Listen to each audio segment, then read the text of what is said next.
Hey everyone, in this video I'm gonna show you how to fix the Minecraft launcher not opening on Windows 11 so you can actually get back to playing quickly. So first, simply try running the launcher as an administrator. So to do this, simply right click on the Minecraft launcher shortcut and select Run as Administrator. So after you do that, you can then try opening it again. Now if it still doesn't open up, you can also try clearing the launcher's cache. So to do this, simply press Windows plus R at the same time, then type in %appdata%. From there, you can then open the Minecraft folder and delete the launcher cache folder.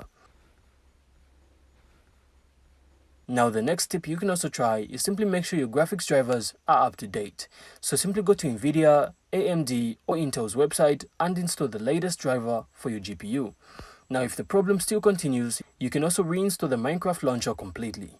Then simply download the latest version from the official Minecraft website and install it fresh.